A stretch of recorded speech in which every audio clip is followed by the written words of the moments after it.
अगर मैं आज जीरो से डिफेंस प्रिपरेशन स्टार्ट करती तो ये गलती कभी नहीं करती। ऑनेस्टली बोलूँ तो अगर आप एनडीए सीडीएस की प्रिपरेशन कर रहे हैं तो ये वीडियो आपका 1 से 2 साल बचा सकती है। हे, मैं हूँ प्रेरणा और मैंने डिफेंस एग्जाम के अप्स एंड डाउन्स दोनों देखे हैं। क्लियर भी किया है, फेल भी हुई हूँ, कंफ्यूज भी हुई हूँ और कई बार क्विट भी किया है। सो आज कोई भी बुकिश ज्ञान नहीं, बल्कि वो स्ट्रेटजी बताऊंगी जो मैं खुद फॉलो करती अगर मैं आज से अपनी प्रिपरेशन जीरो लेवल से शुरू करती। And believe me, the person who already done it and already seen the every dark side of the defence examination can tell you more better than any other.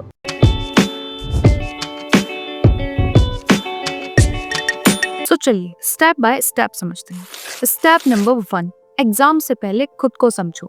अगर मैं दोबारा preparation start करती तो मैं ये डिसाइड करती कि मैं केवल एग्जाम क्लियर करने के लिए नहीं बल्कि ऑफिसर बनने के लिए पढ़ रही हूँ। So this time I will not only concentrate to complete the syllabus but I will also concentrate the SSB parallelly. एक गलती जो मैंने की, मैंने अपनी एसएसबी को बहुत ज्यादा लाइटली लिया। Step number 2, focus only on one exam. सबसे पहले मैं चूज करती एग्जाम। हाँ, मतलब मेरी एग्जाम प्रेफरेंस क्या है, एफकेट, सीडीएस, एनडीए, जो भी हो। फिर मैं उसके सिलेबस को समझती एंड गो थ्रू होती और उस सिलेबस के साथ साथ अदर एग्जाम्स को भी कवर करती। बहुत सारे एग्जाम्स को एक साथ क्लियर करने का प्रेशर बहुत सारे एस्पिरेंट के फोकस को डिवाइड कर देता है एंड द रिजल्ट इज कि वो कोई भी एग्जाम क्लियर नहीं कर पाते। स्टेप नंबर 3, बुक्स कम, रिविजन ज़्यादा। ट्रस्ट मी, अगर मैं आज शुरू करती तो मैं कोई भी 10 या 20 बुक नहीं खरीदती बल्कि कोई भी 2-3 ट्रस्टेड सोर्सेज लेकर अपनी तैयारी शुरू करती। और हर वीक, हर संडे मैं अपने आप से ये पूछती कि इस बार मैंने कितना इम्प्रूव किया है and if I got the satisfactory answer then I am on the right path.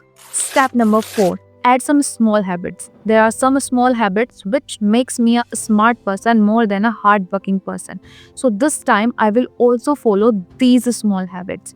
Daily 15-minute current affairs, and these current affairs will only for my perception, not for the overloading. Daily 10-minute self-talk in English and 5-minute officers like discipline. And after that, introspecting myself, क्योंकि selection एक दिन से नहीं बल्कि daily exposure से होता है। Step 5, SSB की प्रिपरेशन। आप लोग सोचते हैं कि सबसे पहले एग्जाम क्रैक करेंगे and after that we will start preparing for the SSB, but trust me, this is the wrong approach. Most of the candidates do the same and failed in their SSB. So SSB की preparation day 1 से शुरू होती है। इसके लिए आप मेरी OLQ series follow कर सकते हैं। I will pin the links in the comment section. Step number 6, comparison बंद। In the last but most of the aspirant facing this, and that is comparison. Just stop it. If someone is telling that कि वो 14 घंटे पढ़ रहा है, वो 16 घंटे पढ़ रहा है, it is not possible, bro.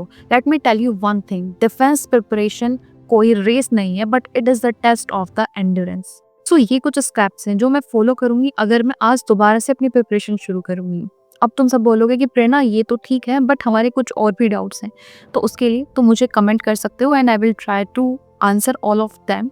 And if you find something helpful in this video, just comment, like, share and subscribe my channel. जय हिंद।